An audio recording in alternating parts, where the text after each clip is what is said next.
दोस्तों आपने सुना होगा कि सफलता उसी के कदम चूमती है जो मेहनत करना जानता हो। और आज की हमारी वीडियो भी हमारे देश के सैकड़ों खिलाड़ियों की मेहनत, लगन और संघर्ष की कहानी बयां करती है। दरअसल भारत क्रिकेट का सबसे बड़ा गढ़ है और यहाँ पर क्रिकेट के खिलाड़ियों को भगवान तो इस खेल को धर्म का दर्जा दिया जाता है। और शायद यही वजह है कि आज के समय भारतीय टीम क्रिकेट के हर प्रारूप, चाहे टेस्ट हो, वनडे हो या फिर T20 ही क्यों ना हो, हर जगह पर अपनी धाक जमा कर बैठी हुई है। लेकिन दोस्तों भारत में क्रिकेट को इस पायदान पर पहुंचाना इतना आसान काम नहीं था, क्योंकि शुरुआती समय में जब भारत ने इस खेल को खेलना स्टार्ट किया, उससे पहले कई और भी देश इस खेल में महारत हासिल कर चुके थे। तो चलिए दोस्तों आज की इस वीडियो में हम भारतीय क्रिकेट की पूरी हिस्ट्री को जानते हैं कि किस तरह शुरुआती कई दशकों तक एक भी मैच दूसरे देशों से ना जीत पाने वाला भारत आज क्रिकेट की दुनिया में राज कर रहा है। तो दोस्तों वैसे तो भारत में पहली बार क्रिकेट मैच 1721 में ही खेलना स्टार्ट कर दिया गया था, लेकिन यह तो बस एक शुरुआत भर थी, क्योंकि इसके बाद से पहली बार 1848 में पारसी समुदाय के लोगों ने इस खेल को आगे बढ़ाने के लिए ओरिएंटल क्रिकेट क्लब नाम का एक क्लब बनाया। लेकिन क्लब बनाने के बाद भी इस खेल में भारत के लोगों की काफी धीमी शुरुआत रही। हालांकि समय बीतने के साथ लोगों की पसंद बदली और साल 1900 के बाद से भारतीय लोगों ने क्रिकेट को अच्छी तरह से खेलना स्टार्ट किया। और फिर 1912 आते आते बॉम्बे के पारसी, सिख, हिंदूज और मुस्लिम्स हर साल यूरोपियन से टूर्नामेंट खेलने लगे। और इसी बीच भारत के कुछ दिग्गज खिलाड़ियों को इंग्लैंड क्रिकेट टीम की तरफ से खेलने का भी मौका मिला, जिनमें सबसे मशहूर खिलाड़ी रणजीत सिंह जी और KS दुलीप सिंह जी हैं। और इन्हीं दिग्गजों के नाम ही आगे चलकर भारतीय क्रिकेट के दो घरेलू टूर्नामेंट के नाम यानी कि रणजी ट्रॉफी और दुलीप ट्रॉफी रखे गए। और फिर भारतीयों के अच्छे खेल को देखते हुए 1932 में CK नायडू की कप्तानी में भारतीय टीम को पहली बार इंग्लैंड के खिलाफ टेस्ट मैच खेलने के लिए बुलाया गया। लेकिन भारतीय टीम उस टाइम इंग्लैंड के सामने इतनी कमजोर थी कि इन्हें हराने में इंग्लैंड को कोई भी दिक्कत ही नहीं आई।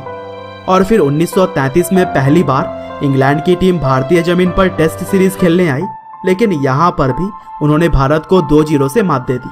और फिर 1930 और 40 के दशक में भारतीय टीम ने अपने आप को इम्प्रूव करने के लिए जी तोड़ मेहनत की, लेकिन उन्हें अभी तक कोई भी अंतरराष्ट्रीय जीत नहीं मिल पाई थी। और फिर इसी बीच दूसरा वर्ल्ड वार भी शुरू हो गया और इस दौर में कोई भी टूर्नामेंट नहीं खेला गया। साथ ही इस समय भारत के वीर भी देश को आजाद करवाने में लगे हुए थे। और फिर 1947 में भारत के आजाद हो जाने के बाद से भारतीय टीम ने अपनी पहली टेस्ट सीरीज ऑस्ट्रेलिया के खिलाफ खेली। और यह पहली बार था जब भारत इंग्लैंड के अलावा किसी और देश के साथ मैच खेल रहा था। हालांकि यह सीरीज भी भारत 4-0 से हार गया। और फिर 1948 में अपने होम ग्राउंड पर पहली बार इंग्लैंड के अलावा भारत ने वेस्टइंडीज से 5 मैचों की टेस्ट सीरीज खेली, लेकिन यहाँ भी वेस्टइंडीज 1-0 से जीत गई। और दोस्तों अभी तक भारत क्रिकेट के खेल में अपने आप को बेहतर तो कर रहा था, लेकिन कोई भी इंटरनेशनल मैच जीतने में सफल नहीं रहा था। और फिर पहली बार भारतीय टीम की मेहनत रंग लाई 1952 में, जब भारतीय टीम ने अपना पहला टेस्ट मैच इंग्लैंड के विरुद्ध जीता। और फिर इस जीत के बाद से भारत ने साल के अंत तक पाकिस्तान को भी पूरे सीरीज में मात दे दी। और इस तरह से भारतीय टीम पहली बार टेस्ट सीरीज जीतने में कामयाब रही। और फिर जल्दी 1956 में एक बार फिर से भारतीय क्रिकेटर्स की मेहनत रंग लाई और भारत ने न्यूजीलैंड को भी हराकर सीरीज अपने नाम की। हालांकि यहाँ से अगले कुछ साल भारत को लगातार हार का सामना करना पड़ा, लेकिन भारतीय टीम ने 1961-62 में फिर से वापसी की और इस बार उन्होंने इंग्लैंड को भी पूरे सीरीज में मात दे डाली। और अब इस तरह से भारत क्रिकेट के खेल में धीरे धीरे ही सही, लेकिन कहीं ना कहीं अपनी छाप छोड़ रहा था। आगे चलकर 1971 में क्रिकेट के नए प्रारूप वनडे इंटरनेशनल की शुरुआत हुई और भारत को अब टेस्ट क्रिकेट में भले ही एक एवरेज टीम माना जाने लगा था, लेकिन ODI में टीम बिल्कुल ही कमजोर थी और इसीलिए भारतीय टीम पहले 2 वर्ल्ड कप में पहले राउंड से आगे नहीं जा सकी। लेकिन तीसरे वर्ल्ड कप में कपिल देव, रवि शास्त्री और इन्हीं की तरह ही कई और भी तेज तर्रार खिलाड़ियों की मदद से भारत ने डिफेंडिंग चैंपियंस वेस्टइंडीज को बुरी तरह से हरा दिया और एक कमजोर टीम अब वर्ल्ड कप जीतकर पूरी दुनिया में भारत का नाम रोशन कर चुकी थी।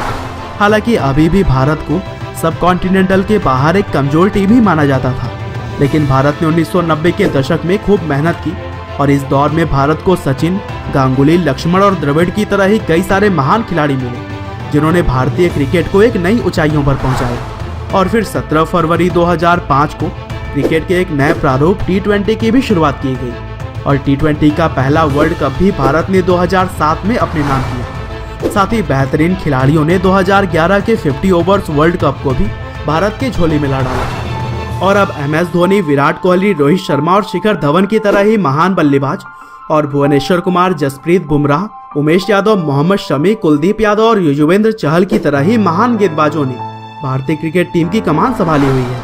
और जिस तरह से भारतीय टीम आजकल खेल रही है, उस हिसाब से तो यही लगता है कि 2019 का वर्ल्ड कप भी भारत जरूर जीतेगा। उम्मीद करते हैं कि भारतीय क्रिकेट की यह हिस्ट्री आपको जरूर पसंद आई होगी। आपका बहुमूल्य समय देने के लिए बहुत बहुत धन्यवाद।